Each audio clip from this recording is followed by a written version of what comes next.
everyone, welcome back to my channel. My name is Prashabdi and I'm going to teach today Equal Remuneration Act 1976. इसमें से कम 3 questions आते हैं। तो अगर आप यूजीसी नेट कोड 55 या आपके चैप्टर्स में इक्वल रेम्युनरेशन एक्ट आता है तो आप डेफिनेटली राइट प्लेस पे है, क्योंकि मैं बहुत अच्छे से डिटेल एक्सप्लेनेशन आज देने वाली हूँ। अगर ये वीडियो सेशन अगर थोड़ा ज़्यादा लंबा हो गया तो मैं 2 पार्ट्स में लेकर आऊंगी, लेकिन अगर मैं ट्राई करूंगी तो मैं बहुत अच्छे से इसे वन वीडियो में कवर अप करने की कोशिश करूंगी, ताकि आपको एक ही बार में अच्छे से समझ में आ जाए। ठीक है, तो let's start today's session now. Equal Employment Opportunity Commission EEOC as created by the Equal Rights in 1964. ये बात है वॉशिंगटन डीसी की। ठीक है, इसका जो हेडक्वार्टर है इस कमीशन का, वो हेडक्वार्टर है वॉशिंगटन डीसी में। और इस कमीशन ने एक्चुअली क्या किया था कि इन्होंने एंड किया था डिस्क्रिमिनेशन का। मतलब इन्होंने, इनका पर्पस था कि वो डिस्क्रिमिनेशन को एंड कर सके। किस चीज के ऊपर? लेकिन जब वो हायरिंग कर रहे हो एम्प्लॉयर, जब वो प्रमोशन कर रहे हो, वेजेस दे रहे हो, टेस्टिंग ले रहे हो, या वो ट्रेनिंग दे रहे हो, अप्रेंटिसशिप ले रहे हो, तो इन सब चीजों में वो डिस्क्रिमिनेशन का एंड कर सके।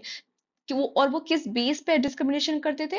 वो race, colour, religion, age, sex और दी नेशनल ओरिजिन, इसके ऊपर वो डिस्क्रिमिनेशन होते थे। तो इस चीज को वो रोक सके, इस चीज को वो बंद कर सके during the hiring, promotion, wages, testing, training, इन सब में वो बंद कर सके, इसलिए इस कमीशन को लाया गया था। ठीक है, लेकिन अब क्या हुआ था कि सेकेंड चीज ये है कि practically all organisation for the economic cooperation and development, इन्होंने ये चीज को एक्सेप्ट कर लिया था। मतलब यूरोपियंस जो थे उन्होंने ये चीज को लाया था कि इक्वल पे, इक्वल अपॉर्चुनिटी हम लेकर आएंगे, हम सब विमेन एंड मेन को हम इक्वल अपॉर्चुनिटी देंगे, इक्वल पे देंगे। उनका हक है, वो एक जैसा काम कर रहे हैं तो उनका हक है कि वो उनको इक्वल पे मिले। ठीक है, तो ये चीज कब हुई थी? मिड 1980s में हुई थी। ओके, अब अम, जो ऑर्डिनेंस है हमारी कंट्री में, ठीक है, इन आर कंट्री, तो अब हम 1864 1865 से हम अब आ गए 1980s पे। अब हम आ गए 1980s के बाद हम आ गए 1975 पे। ठीक है, अब ये सब चीजें वहां चल रही थी। अब क्या हुआ कि 1975 में हमारे पास क्या हो रहा था? तो इक्वल रेम्युनेशन जो ऑर्डिनेंस है वो निकला था, जो कि प्रोमिलगेट हुआ था 1975 में। ठीक है, अब प्रोमिलगेट का मतलब क्या होता है कि जो वाइडली नोन है, मतलब कि इस चीज को दर्शाया गया था, इस चीज को समझाया गया था, to known, to everybody to know this, कि हाँ ये पब्लिकलाइज किया गया था कि हाँ चलो हम इक्वल रेम्युनेशन ऑर्डिनेंस लेकर आ रहे हैं, जो कि 1975 में लेकर आए थे। लेकिन ये जो चीज है, ये जो ऑर्डिनेंस था, ये इफेक्ट टू द कॉन्स्टिट्यूशन, मतलब कॉन्स्टिट्यूशन के बारे में, इसको कॉन्स्टिट्यूशन में कैसे लाया गया, ये चीज जो है इंडियन इंटरनेशनल लेबर ऑर्गेनाइजेशन, जो कि आईएलओ के नाम से भी जाना जाता है इन शॉर्ट, इन्होंने ये कन्वेंशन लाए थे, जो कि है कन्वेंशन नंबर 100, जिसे इक्वल रेम्युनेशन कन्वेंशन नंबर 100 कहते हैं, जो कि 1951 में लाया था। ठीक है, in the international women year. ठीक है, और इसमें इस ऑर्डिनेंस ने, जो ऑर्डिनेंस हमने बनाया था इंडिया ने 1975 में, उससे फाइनली एक एक्ट मिला, उसे फाइनली एक हक मिला कि वो अब कॉन्स्टिट्यूशन में आ सकता है as an equal remuneration act 1976। ये चीज क्या प्रोवाइड करती है? For the payment of the equal remuneration to men and women. ठीक है, ये चीज हिस्ट्री थी हमारी। ये आपको क्या याद रखना है इसमें से? अब आपको याद रखना है कि ये चीज ऑर्डिनेंस आई थी 1975 में। किस लिए आई थी? ऊपर से किसका हेल्प भी था इसमें? आईएलओ का, इंटरनेशनल लेबर ऑर्गेनाइजेशन, जो कि कन्वेंशन नंबर 100 है। क्या ये पीवाईक्यू है? यस, दिस इज 2024, जून 2024 का पीवाईक्यू है ये। ठीक है, उसी के साथ में इक्वल रेम्युनेशन एक्ट 1976 एक्ट जो है ये लॉ के दरमियान आ चुका था। ठीक है, अब नेक्स्ट बढ़ते हैं ना। इंट्रोडक्शन क्या कहता है हमारे लिए? कि इंडिया ने रेक्टिफाई किया इक्वल रेम्युनेशन कन्वेंशन नंबर 100 इन 1951, और उसी के साथ में जो कि आईएलओ का है। ओके, ये हाँ आईएलओ का during 1951, and enacted the Equal Remuneration Act 1976. As per the Act provision in the Act is for the any discrimination between the men and women in all the matters relating to the employment from the stage of recruitment to the superannuation. जब तक उसका recruitment शुरू होता है और उसका retirement आ जाता है, ठीक है, तब तक उसके लिए है। और ये कंसिडर किस चीज पे किया गया था? 3 terms, recruitment, remuneration and promotion. Okay, now Equal Remuneration Act also owns its origin from Article 939D, which was incorporated as one of the DPSP, इसे in short कहा जाता है DPSP, जिसे Directive Principle of State Policy कहते हैं, in the Constitution of India, which reads as, अब ये article number 39D is also the PYQ। ये हर साल पूछता है, हर साल इसमें से एक क्वेश्चन तो आना ही है, ठीक है। मैं और भी सारे आर्टिकल्स हैं जो कि हर चैप्टर्स में अलग अलग तरीके से आते हैं, इसीलिए इस चैप्टर में अगर आर्टिकल नंबर 39 है इसलिए इसको यहाँ पे डाला गया। तो आर्टिकल नंबर 39 के एक certain principle of the policies है ये स्टेट की तरफ से, जो कि ये director principle of state policy का मतलब ये होता है कि ये जो जिम्मेदारियां है ना, ये सारी जिम्मेदारी स्टेट्स को दी गई है, स्टेट को दी गई है कि आप जो पॉलिसीज बनती है ये आप भी अपने ये जो प्रिंसिपल्स है आप ये फॉलो अप करवाएंगे, ठीक है। तो ये कॉन्स्टिट्यूशन के अंतर्गत DPSP है। Now, the state shall in the particular direct its policy towards the securing. लेकिन अब 39 आर्टिकल नंबर 39D एक्चुअली क्या है? That there is a equal pay for equal work for both men and women. This is the article. और ये डिक्टो line ऐसे आती है कि ये कौन सा आर्टिकल नंबर है? तो ये आर्टिकल नंबर है 39D, ठीक है। आपको ऐसे याद रखना है, तो आप ये अपने कॉपी में जरूर नोट करेंगे ना। नाउ चैप्टर्स जो है इक्वल रेम्युनेशन एक्ट में भी है, आपको चैप्टर्स भी याद रखना बहुत ज्यादा जरूरी है। मैंने 1 बाय 1 लिखा हुआ है चैप्टर्स, आपको वो भी लिखना, नोटेड करके अपने कॉपी में एक साइड लिखना जरूरी है, ठीक है। अब चैप्टर जो है हम वो शुरू करें तो उसमें कितने सेक्शंस आते हैं ये इंपॉर्टेंट है, ठीक है। सेक्शन नंबर 1 हमने अभी पढ़ा कि short title, extend and commencement, ये एज एन एक्ट कैसे बोला जाता है? इक्वल रेम्युनेशन एक्ट 1976, ये एक्सटेंड होता है होल इंडिया पे। और यहाँ पे सेंट्रल गवर्नमेंट जो है हमें नोटिफिकेशन देते, अपॉइंट करते डिफरेंट डेट्स और अपॉइंट करते डिफरेंट स्टेट या डिफरेंट स्टैब्लिशमेंट को, ठीक है। ये वो वहां से फोर्स में लेकर आते हैं सेंट्रल गवर्नमेंट। अब डेफिनेशंस जो है अप्रोप्रिएट गवर्नमेंट के लिए हमारे पास में ये है कि सेंट्रल गवर्नमेंट को कैसे बोला जाएगा, सेंट्रल गवर्नमेंट किस किस जगह की अथॉरिटी होगी। और a railway administration into a banking company, अभी तक हमने बैंकिंग कंपनी ना ही पेमेंट ऑफ वेजेस में सुना, ना ही हमने मिनिमम वेजेस में सुना, ठीक है। तो अभी ये इक्वल रेम्युनेशन एक्ट में हमने पहली बार बैंकिंग कंपनी का नाम सुना, ठीक है। Banking company, mines, oil field और मेजर पोर्ट और एनी अदर कॉर्पोरेशन जो कि स्टैब्लिश्ड होते हैं बाय सेंट्रल एक्ट, ठीक है। तो ये यहाँ पे अथॉरिटी किसके अंतर्गत होगी? यहाँ पे सेंट्रल गवर्नमेंट जो होगा वो अप्रोप्रिएट गवर्नमेंट होगा, अगर ये सारी कंपनीज और ये सारे स्टैब्लिशमेंट इसके अंतर्गत आते होंगे तो।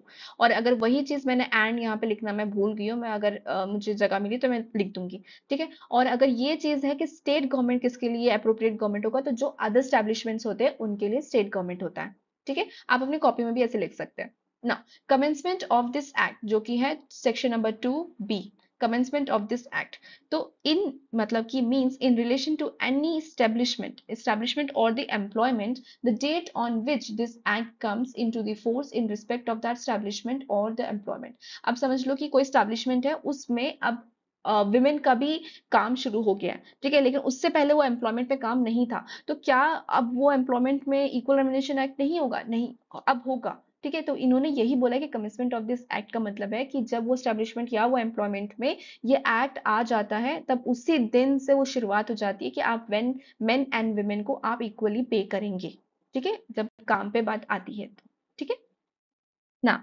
सेक्शन 2C एम्प्लॉयर, ये असाइन किया गया है as of payment of gratuity act 1972 में, जैसे इसको असाइन किया गया है डेफिनेशन को एम्प्लॉयर के, वैसे ही ना। सेक्शन 2E नोटिफिकेशन क्या कहता है हमसे कि जो ऑफिशियल गजेट्स में नोटिफिकेशन आती है वही। उसी के बाद में प्रिस्क्राइब का मतलब होता है कि जो भी रूल्स के अंडरग्रत आता होगा इस एक्ट के, उसमें ही जो प्रिस्क्राइब वे में जैसे क्लेम करना होगा किसी को, तो वो जो प्रिस्क्राइब वे में किया है, जो कंपेंशन लेना था क्या वो प्रिस्क्राइब वे में ही लिया गया है उसको, मतलब ये यहाँ से प्रिस्क्राइब का मतलब है कि ये प्रिस्क्राइब अमाउंट होना चाहिए ना। रेम्युनेशन का मतलब होता है कि बहुत पहले भी मैंने समझाया, मैं फिर से समझाती हूँ। रेम्युनेशन का मतलब होता है कि जो बेसिक वेज या जो सैलरी, जो मनी, जो इन कैश, इन काइंड हमें किसी हम एम्प्लॉयड पर्सन को देते हैं, एम्प्लॉयड पर्सन को देते हैं, जिसको हम एक्सप्रेस करते हैं या इम्प्लाइड करते हैं। एक्सप्रेस का मतलब है कि हमने उसे वर्बली बताया हो, एक्सप्रेस किया होगा कि हाँ तुम इतना काम करोगे तो मैं तुम्हें इतने इतने बेसिक वेजेस दूंगा। और इम्प्लाइड का मतलब है कि मैंने जो बताया है, मैंने वो चीज इम्प्लाई करी है, मैंने वो चीज उसको दी है। ठीक है, तो वो पैसे मैंने उसको दिए, वो चीज मैंने फुलफिल करी है। तो रेम्युनेशन का मतलब है कि जो एम्प्लॉयड पर्सन है, जो पर्सन एम्प्लॉयड है, उस पे जो कॉन्ट्रैक्ट ऑफ एम्प्लॉयमेंट में होगा या जो मैंने एक्सप्रेस किया, जो इम्प्लाइड किया, वो मैंने फुलफिल किया है। ठीक है, तो उसे क्या मिल रहा है? बेसिक वेज, जो सैलरी मिल रही है। इसे कहते हैं रेम्युनेशन ना। ये डेफिनेशन बहुत इंपॉर्टेंट है। ये डेफिनेशन ही आती है, ये डेफिनेशन ही आती है, ये डेफिनेशन दे देते हैं और फिर वो कहते हैं कि इसके अंतर्गत कौन से ऐसे तीन चीजें जिसके वजह से equal remuneration same work at the work of the similar nature माना जाता है। ठीक है ना। अब क्या होता है ना कि अब इक्वल है मतलब कि मेन एंड विमेन को इक्वल पे होना चाहिए, पर किस बेसिस पे होना चाहिए ये इंपॉर्टेंट है। तो means work in the respect of the skill, efforts and responsibility required are same. Mark the words same. Okay, same होगा तभी, okay, when performed under the similar working condition by men or women, and the differences, if any, between the skill, effort, responsibility required of the men and those required of the women are not of practical importance in relation to the terms of the condition. अब अगर जो women है और जो main है वो एक जैसे काम करते हैं, लेकिन यहाँ पे मेन को ज्यादा पैसे दे रहे हैं और या विमेन को कम पैसे दे रहे हैं, तो ये चीज का डिफरेंसेस नहीं होना चाहिए। ठीक है, अगर वो किस बेसिस पे काम कर रहे हैं, स्किल, एफर्ट्स एंड रिस्पॉन्सिबिलिटी, ये तीन चीजें आपको यहाँ याद रख लो एकदम। स्किल, एफर्ट एंड रिस्पॉन्सिबिलिटी अगर एक जैसी है, सिमिलर नेचर ऑफ वर्क है, सिमिलर कंडीशन है, तो आप उसे इक्वल पे देंगे।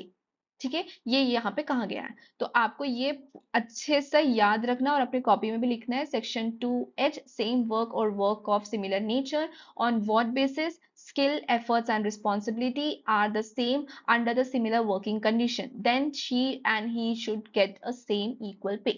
Okay, now worker का मतलब क्या है? Means a worker in an establishment or the employment in respect of which this act has come into the force, उसे वर्कर कहते हैं।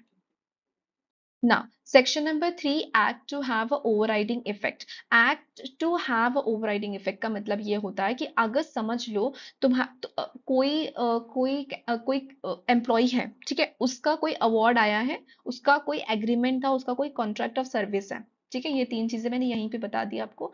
अगर कोई चीज हो रही है और वहां पे उस कॉन्ट्रैक्ट में ये कहता है कि एम्प्लॉयर कहते हैं नहीं नहीं नहीं, यहाँ पे तो इक्वल पे विमेन के लिए नहीं है, वर्किंग कंडीशन भले ही सिमिलर हो लेकिन हम इक्वल पे नहीं देते, ये चीज वहां नहीं हो सकती। ये चीज ये कहती है कि भले ही इस प्रोविजन ऑफ दिस एक्ट में जो भी है ये इफेक्ट होगा, ये स्टिल इफेक्ट में आएगा, इवन इफ उस एग्रीमेंट में, उस अवार्ड में, उस कॉन्ट्रैक्ट ऑफ सर्विस में कुछ भी कहा हो, लेकिन ये चीज अगर विद सिमिलर वर्किंग कंडीशन है तो ये चीज जरूर वहां पे आएगी, ये एक्ट वहां पे आएगा। भले वो कमेंसमेंट के बाद आया हो, इस एक्ट के कमेंसमेंट के बाद ही क्यों ना हो, या इस एक्ट के आने के पहले ही उन्होंने वैसा कॉन्ट्रैक्ट और सर्विस क्यों ना बनाया हो, लेकिन अब वो एक्ट में आ चुका है और आपको इक्वल पे करना होगा विमेन को। तो ये ओवरराइडिंग इफेक्ट का मतलब होता है। अब मैंने यहाँ पे ये क्वेश्चन डाला हुआ है, ये शायद से 14 मार्च 19 बोल रही हूँ, 2023 में आया ये क्वेश्चन है शायद से।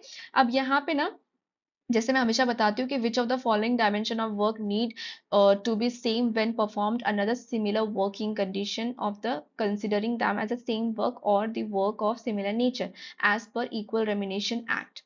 ठीक है, अगर आपको अब अच्छे से याद हो गया होगा तो ठीक है, आप आंसर दे दीजिएगा। इस क्वेश्चन को यहाँ पे पॉज कर देना और आप आंसर दे दीजिएगा। ठीक है, पर मैं भी आंसर आपको बता देती हूँ। तो ये है, स्किल हमें लेनी ही होती है, नॉलेज अभी तक कोई बात नहीं करी तो नॉलेज हटा दीजिए, एफर्ट्स की बात करी है तो हम लेंगे, और रिस्पॉन्सिबिलिटी की बात करी तो हम वो भी लेंगे, लेकिन डिफिकल्टीज की अभी कोई बात नहीं करी है। तो इसका आंसर क्या होगा हमारे लिए? A, C and D. हम we will find the A, C and D. Okay, this is the right answer then. Now let's move next. ना चैप्टर नंबर 2, इक्वल जो रेट्स हैं, equal rates, the remuneration, the payment of the remuneration at the equal rates to the men and women worker and other matters. ठीक है, अब यहाँ पे section number 4 कहता है कि ड्यूटी ऑफ द एम्प्लॉयर क्या है, कि वो पे करेगा equal remuneration to men and women worker और फॉर द सेम वर्क और the work of the similar nature. अगर कुछ भी याद रहे तो हमेशा याद रखना कि जो पे है इक्वल रेमिनेशन के लिए, वो work of the similar nature या तो सेम वर्क के लिए है। स्पेसिफिकली याद रखना। हम्म? अगर कोई भी मेन एंड वुमेन वर्क कर रहे हैं तो जो काम वो कर रहे हैं वो सिमिलर नेचर का ही होना चाहिए, या तो work of the similar nature एक ही स्टैब्लिशमेंट में, अलग अलग कर रहे हो भले, लेकिन जो वर्क है वो एक जैसा कर रहे हैं। So now, duty of the employer to pay equal remuneration to men and women worker for the same work or the work of the similar nature, section number 4. क्या कहता है कि no employer, कोई भी employer shall pay to any worker employed by him in an establishment or the employment remuneration, whether payable in the cash or in the kind, less favorable, less favorable than those at which the remuneration is paid by him to the worker of the opposite sex in such establishment or employment for performing the same work or the work of the similar nature। इस एक line से ही एक question बनता है कि कोई भी employer को अलाउड नहीं है, कोई एम्प्लॉयर ये नहीं कर सकता कि इसने जो काम किया है वो ज्यादा अच्छा है और इसने जो काम किया वो अच्छा नहीं है। कोई भी लेस फेवरेबल चीज नहीं कर सकता कि मेरे लिए ये फेवरेट है और ये फेवरेट नहीं है, so I will not pay him और हर मोर। ठीक है, ऐसे नहीं करा जा सकता। जिसने जो काम किया है उसको उस चीज के लिए रेम्युनेशन मिलना चाहिए, ये यहाँ पे एक लाइन ने कहा है। ठीक है, दूसरी चीज ये कहती है कि no employer shall for the purpose of complying with the provision of subsection 1 reduce the rate of the remuneration of any worker. क्या ये किसी को भी अलाउड है कि वो अपने उस rate of remuneration of the worker को, जो कि गवर्नमेंट ने, अप्रोप्रिएट गवर्नमेंट ने सेट किया है, उसे कम कर सकता है? नहीं, किसी के पास भी ये नहीं है, और नो एम्प्लॉयर, और कोई एम्प्लॉयर ऐसा करेगा भी नहीं। ठीक है, ये अलाउड नहीं है। वेयर इन एन एस्टैब्लिशमेंट और एम्प्लॉयमेंट, समझ लो किसी स्टैब्लिश और एम्प्लॉयमेंट में ये चीज है कि दो रेट्स हैं। ये जो पूरी एक लाइन है मैं यही समझा देती हूँ कि जो दो रेट्स है, समझ लो, एक कोई दूसरी स्टैब्लिशमेंट में या कोई एक ऐसे स्टैब्लिशमेंट में है और एक ऐसे एम्प्लॉयमेंट में है जहां पे दो अलग रेट्स है, सेम वर्क कर रहे हैं लेकिन अब अलग अलग रेट्स है। और समझ लो कि जो कमेंसमेंट ऑफ दिस एक्ट हुआ था ये उससे पहले की बात है, जब ये कमेंस भी नहीं हुआ था तब से पहले की बात है। ठीक है, तो जो रेट हायर होगा उन दो रेट्स में से, उस दो रेट में से जो भी हायर होगा वो रेट को हाँ माना जाएगा और उसी रेट को सेट किया जाएगा नेक्स्ट, जब कमेंस हो जाएगा ये एक्ट उसके बाद के लिए भी। ठीक है, जो हायर होगा, अगर समझ लो कि उसको 7,000 मिल रहा था और उसे 8,000 मिल रहा था, तो जो 8,000 होगा वो सेट हो जाएगा एज एन हाईएस्ट कि यही पे होगा अब इस काम के लिए।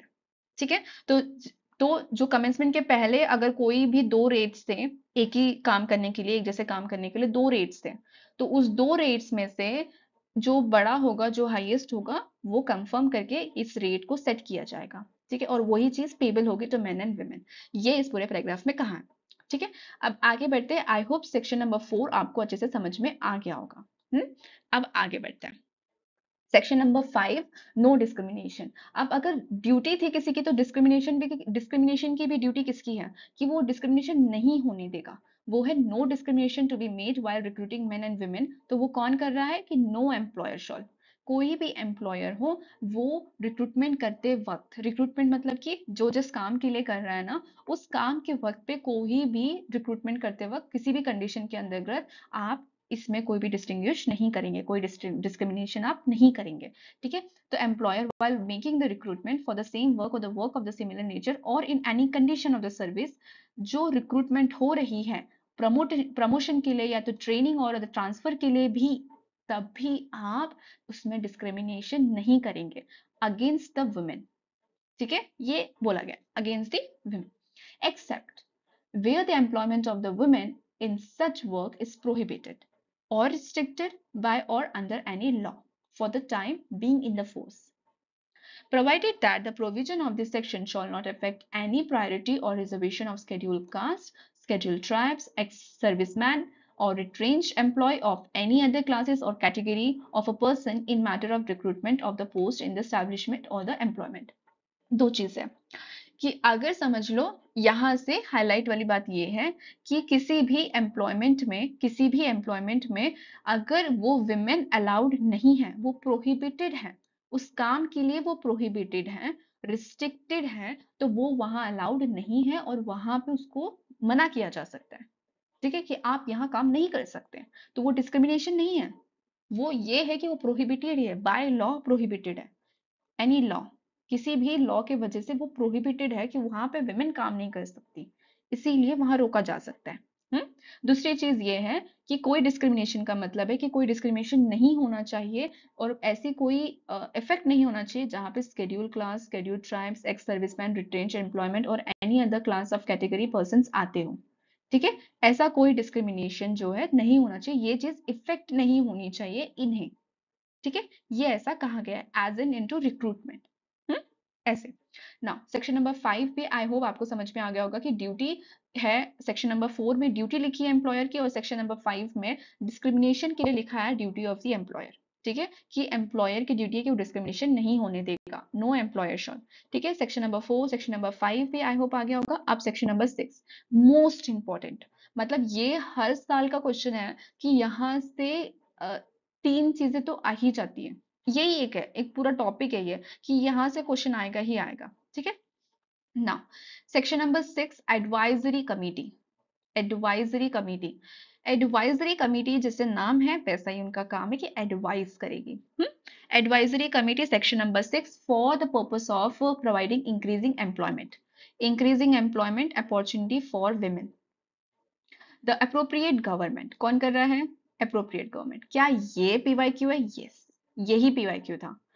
ये पूरी एक लाइन लिख दी गई थी जून 2024 में जो एग्जाम कैंसिल हो गया था, ये इसकी एक लास्ट ऑप्शन में था कि अप्रोप्रिएट गवर्नमेंट कॉन्स्टिट्यूट वन और more advisory committee to advise it with regard to the extent to which women may be employed in other such establishment or the establishment of the central government or by the notification specified in the behalf। तो ये कौन कर रहा है? Appropriate government कर रही है हमारे लिए। कॉन्स्टिट्यूट किसको कर रही है? वन और मोर एडवाइजरी कमिटी। वन और मोर, ये उनके ऊपर है कि मोर में आप कितने नंबर आएंगे, लेकिन वन से ही है, वन और मोर ना। Advisory committee shawl consist of not less then 10%। क्या ये भी पीवाईक्यू है? यस, ये लिखा हुआ था पूरा कि अप्रोप्रिएट, ये जो मैं बता रही हूँ जून 2024 का जो पेपर था उसमें जो लास्ट ऑप्शन था ये था कि appropriate government constitute the advisory committee which shawl consist of not less then 10% and which one half shawl B women. One half shawl B women, ये पूरा एक लाइन था and this was the correct answer. Okay, तो यहाँ पे हर चीज advisory committee कौन बिठा रहा है? अप्रोप्रिएट गवर्नमेंट बिठा रहा है। कितनी बिठा रहा है? वन और मोर एडवाइजरी कमिटी बिठा रहा है। कितने लोग कंसिस्ट होने चाहिए? Not less then 10%, 10%। ठीक है, और one half shawl B women. इतना याद रहेगा, यही है पूरा पूरा, यही एक आंसर था उसमें। तो ये क्वेश्चन जरूर आएगा, लास्ट टाइम भी आया था, इस साल भी आ सकता है। It tendering its advice, the advisory committee shall have regard to the number of the women. Number of the women पे देखेंगे, उनके एम्प्लॉयमेंट स्टैब्लिशमेंट में कितना होना चाहिए, नेचर ऑफ वर्क कैसा होना चाहिए, आवर्स ऑफ वर्क, और उनके लिए एम्प्लॉयमेंट ढूंढ के देना। उनका यही अपॉर्चुनिटी था कि हम जो स्टैब्लिशमेंट में कर सकते हैं विमेन के लिए, हम वो ढूंढ के लेकर आए। ठीक है, including the part time employment and such other relevant factors that committee may think fit.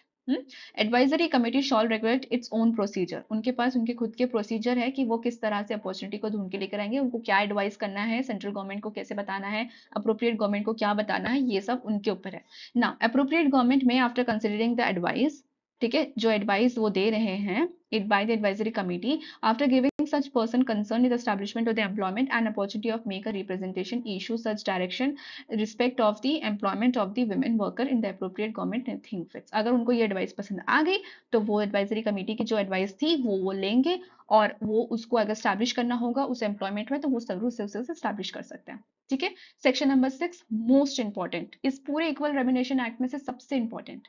ठीक है ना, let's move forward. I hope आपको समझ में आ गया होगा। Section number 4 duty of the employer, section number 2 sorry section number 5 no discrimination, section number 6 advisory committee. Okay, now this is the question. मैंने अभी बताया कि एडवाइजरी कमेटी से क्वेश्चन आता ही है। आप सीधा सीधा क्वेश्चन देखोगे, आपको सीधा सीधा आंसर याद आ जाएगा। ठीक है, एडवाइजरी कमेटी जो है वो कौन कॉन्स्टिट्यूट करता है? अप्रोप्रिएट गवर्नमेंट करता है। ठीक है ना। नेक्स्ट क्वेश्चन है कि इसमें मोस्ट ऑफ द टाइम ना इनके अथॉरिटीज के ऊपर क्वेश्चंस आते हैं कि ये इस एक्ट में कौन से अथॉरिटीज है। ठीक है, अब मैंने आपको पेमेंट ऑफ ग्रेजुएटी और अभी तक एम्प्लॉय प्रोविडेंट फंड हमारा नहीं हुआ है, लेकिन अगर आप मिनिमम वेज एक्ट और इक्वल रेमिनेशन एक्ट देखोगे तो आपको पता चल जाएगा कि इसका आंसर क्या हो सकता है करके। ठीक है, अगर अभी अभी जस्ट अभी हमने जैसे बात करी तो इक्वल रेमिनेशन जो है अगर हम देखें तो हमें एडवाइजरी कमिटी मिल गया। ठीक है, तो अगर हम बी का 3 भी टिक करें तो बी का 3। ठीक है, मिनिमम वेज एक्ट मैंने पढ़ाया है, अगर आपने अभी तक वो वीडियो नहीं देखा तो गो एंड वॉच, डेफिनेटली मैंने अच्छे से समझाया है तो आपको जल्दी समझ में आ भी जाएगा। अगर मिनिमम वेज एक्ट की बात करें तो उसमें सेंट्रल बोर्ड तो है, लेकिन ना एक्चुअली वो सेंट्रल एडवाइजरी बोर्ड है और एडवाइजरी बोर्ड जरूर है। ठीक है, सेंट्रल एडवाइजरी बोर्ड है और एडवाइजरी बोर्ड है। इफ अगर आपको याद ना रहे तो सेंट्रल बोर्ड जो है वो किसी और एक्ट के अंतर्गत आता होगा, लेकिन मिनिमम वेज एक्ट के अंदर में सेंट्रल एडवाइजरी बोर्ड आता है और एडवाइजरी बोर्ड आता है, सेक्शन 7 एंड 8। ठीक है, तो हमें मिल गया मिनिमम वेज एक्ट के लिए भी हमें मिल गया फोर्थ एडवाइजरी बोर्ड। तो अब आपका आंसर मिल गया आपको कि ए का हो जाएगा फोर्थ और सी का हो जाएगा first, that is payment of gratuity के लिए है कंट्रोलिंग अथॉरिटी, और हमारे लिए प्रोविडेंट फंड एंड ये सेक्शन नंबर 5 का है ये प्रोविडेंट फंड का central board. Okay, this is the whole thing you can catch very early जब आपको एग्जाम देना होगा। आपको जो आते हैं जिस कंट्रोलिंग अथॉरिटी या जो भी अथॉरिटीज आपको पता है जिस भी एक्ट की, आप पहले वो ढूंढने की कोशिश करना। आपको शायद से एक ही चीज से आपको आंसर पूरा मिल जाएगा, आपका टाइम पूरा जल्दी जल्दी से सेव हो जाएगा। आप विद इन द सेकेंड्स, जैसे मैंने एडवाइजरी कमिटी देखा, इक्वल रेमिनेशन कौन कॉन्स्टिट्यूट करता है? अप्रोप्रिएट गवर्नमेंट करता है। You can give this type of answers very quickly. ठीक है, अगर आपको एक अथॉरिटी पता होगी, लेकिन ये एग्जाम पॉइंट ऑफ व्यू से मैं बता रही हूँ कि आपको जल्दी जल्दी टाइम कैसे स्पेंड कर सकते हो आप किसी और क्वेश्चन पे। आपको बस ऐसे अथॉरिटीज पता होनी चाहिए ना। Let's move forward. Power of appropriate government to appoint authority for hearing and deciding the claims and complaint। क्या ये इंपॉर्टेंट है? यस, पर ये किसकी जरूरत है? ये power of the appropriate government पूछ रहा है ना वो, तो वो किस अथॉरिटी को हमारे लिए जो नॉन पेमेंट होती है, जो गलती हो जाती है एम्प्लॉयर से, या किसी समझ लो कि एम्प्लॉयर ने मुझे सही तरीके से पैसे नहीं दिए समझ लो, तो वो उन चीजों के लिए जो क्लेम्स होते हैं, जो कंप्लेंट होती है, वो किसके पास जाके हम करेंगे? उसकी हियरिंग जो होगी वो हमें अप्रोप्रिएट गवर्नमेंट ने हमें बताई है। ठीक है, तो appropriate government may by notification appoint such officer.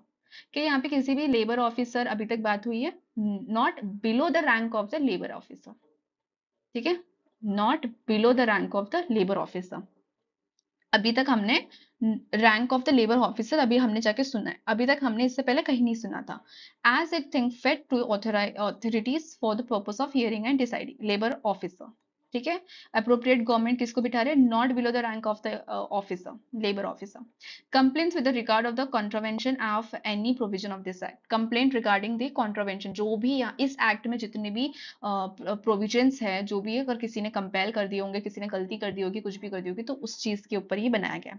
Complaint arising out of the non payment, non payment का मतलब है कि गलत पेमेंट, मतलब कि उसने इक्वल रेट्स मुझे नहीं दिए, ये नॉन पेमेंट। ठीक है, wages of at the equal rate to men and women worker, जो मैंने अभी बोला वही। अब notification define the local limits within this, हाँ, जो लेबर ऑफिसर्स होंगे या जो भी ऑफिसर अप्रोप्रिएट गवर्नमेंट अथॉरिटी देगा, उसके पास में लोकल लिमिट्स रहेंगे कि वो इस चीज में एक्सरसाइज कर सकते हैं। ठीक है, ये है ना। सेकेंड चीज है कि सेक्शन नंबर 7 का 2, okay, every complaint to the claim referred to the subsection 1 shall be made in the manner as may be prescribed। prescribed का मतलब होता है कि जिस तरीके से बताई गई है, कि अगर आपको कोई कंप्लेंट है तो आप किस तरह से वो कंप्लेंट हमें बताएंगे, या किस तरह से एप्लीकेशन लिखेंगे, या किसी भी तरह से, जिस भी तरह से उन्होंने बताया होगा प्रिस्क्राइब वे में, वो आप प्रिस्क्राइब वे में आप कंप्लेंट और क्लेम लिखेंगे। ठीक है, if any question arises as to whether the two or more workers are the same nature or the similar nature, it shall be decided by the authority appointed under the subsection। आप समझ लो कि जो similar nature of work कर रहे थे, या जो सिमिलर वर्क था, सिमिलर नेचर ऑफ वर्क था, जो भी था, अगर उसमें कोई कंफ्यूजन होता है तो जो अथॉरिटी बताएगी कि ये सिमिलर नेचर है कि नहीं है वो फाइनल होगा, और उसी से हमें पता चल जाएगा कि ये जो काम था क्या वो दोनों भी एक जैसा काम है कि अलग अलग काम है, अगर इस पे कभी क्वेश्चन उठता है तो। ठीक है, ये है सेक्शन नंबर 7 का 3। ठीक है ना, सेक्शन नंबर 7 का हमें 4 अब देखना है। सेक्शन नंबर 4 का 7 हमसे ये कहता है, Section number 7 का 4, where the complaint to the claim is made to the authority appointed in after the giving the applicant and employer an opportunity of being heard। ठीक है, ये बहुत इंपॉर्टेंट है ये जानना कि आपको ये हक मिल रहा है कि नहीं मिल रहा है, ये आपको पता होना चाहिए, क्योंकि अगर क्वेश्चंस आते हैं तो बड़े क्वेश्चंस आते हैं कभी कभी, तो ये इसमें पूछा जा सकता है कि कंप्लेंट और क्लेम जो है अथॉरिटी तक अपॉइंटेड करी तो गई है, लेकिन क्या वर्कर और एप्लीकेंट या जो भी है उनको अपॉर्चुनिटी मिलती है हर्ड होने की, मतलब जो लिसन करने की अथॉरिटी सुनता है, क्या ये है? तो ये ऐसे बड़ी सी लाइन में ऐसे करके आ जाता है डिट्टो। ठीक है, तो आपको पता होना चाहिए कि हाँ वहां पे अपॉर्चुनिटी मिलती है और बीइंग हर्ड, कि हमें पता चले कि ऐसा क्यों हुआ करके। Now, in the case of the claim arising out of the non-payment of the equal rate, तो आप ये अपॉर्चुनिटी कहाँ कहाँ सुनेंगे? जब अगर क्लेम आता है कि नॉन पेमेंट हो रही है, गलत पेमेंट हो गई है मैन एंड वेमेन को, या मुझे ऐसा लगता है कि मुझे सिमिलर नेचर ऑफ वर्क किया है मैंने, तो जो भी वर्कर है उसने जो कंप्लेन करी है अथॉरिटी तक में, वो उसको पता चलनी चाहिए कि उसने नॉन पेमेंट पे एप्लीकेशन करी है और बीइंग हर्ड। ठीक है, ऐसा।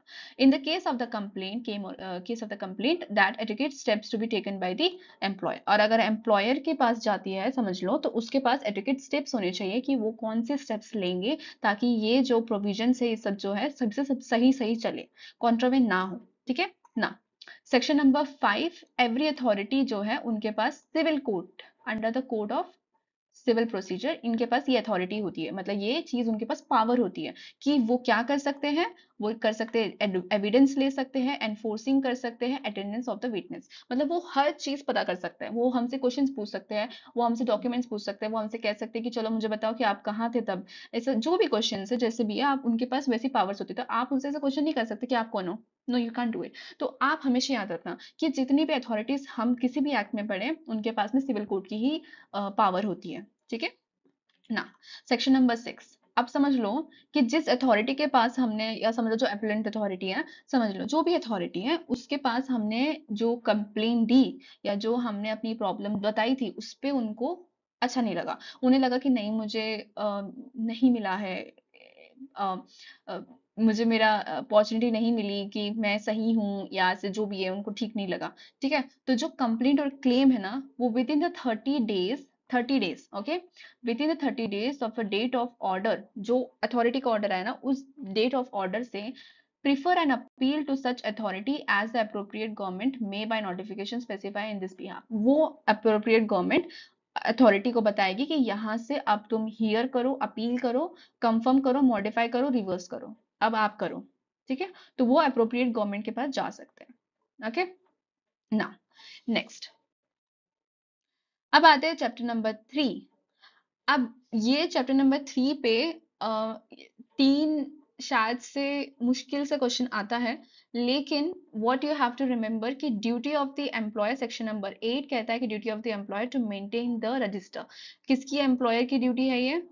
छोटी सी चीजें याद रहेगी आई थिंक सो।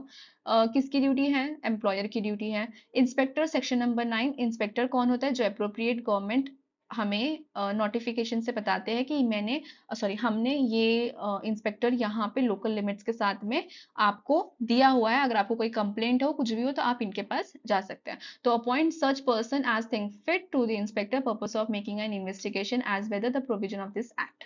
ओके, जहाँ पे भी है जैसा भी है आप डिफाइन कर दोगे local limits, appropriate government local limits बता देगी, आप उनके लिए करोगे। जैसा कि कहा पब्लिक सर्वेंट रहेगा वो, जो इंस्पेक्टर है वो पब्लिक सर्वेंट रहेंगे इंडियन पीनल कोड के हिसाब से।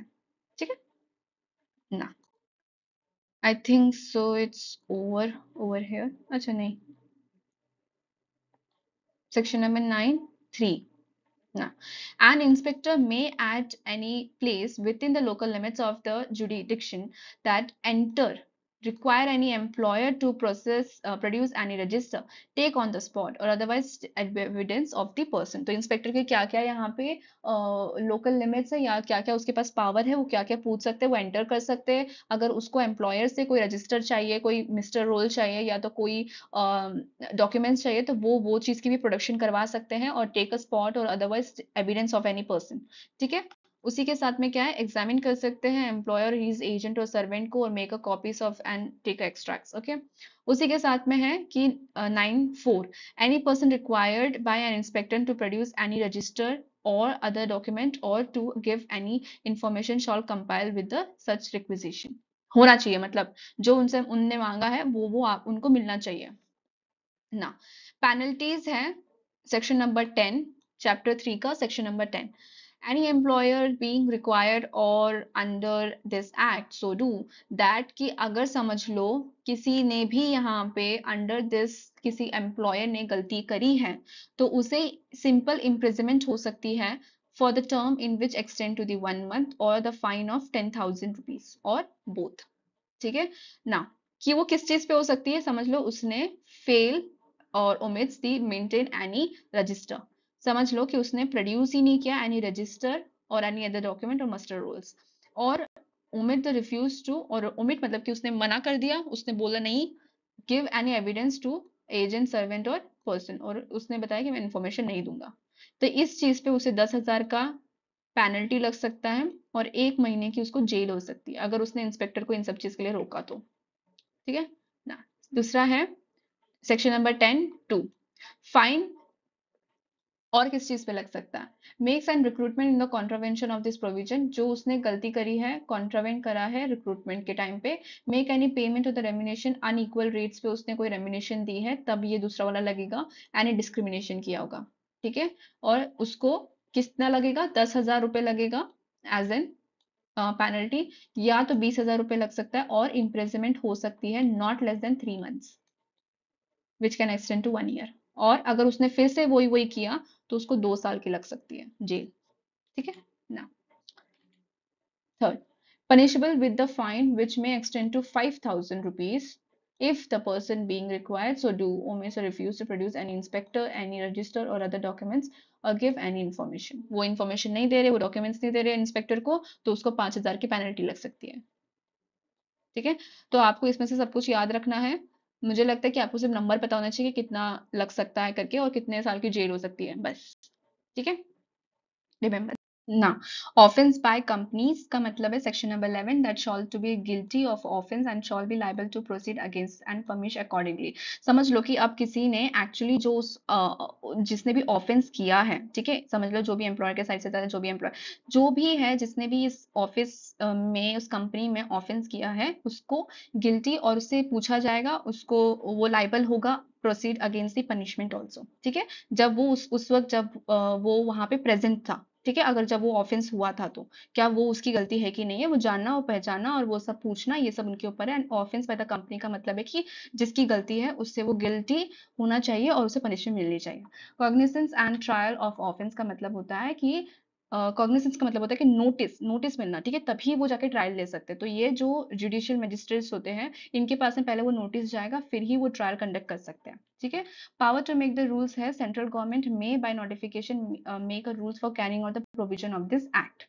now power of the central government to give the direction, central government के पास में डायरेक्शन देने के लिए पावर है कि वो स्टेट गवर्नमेंट को डायरेक्शन दे सकती है carrying out the execution in the state.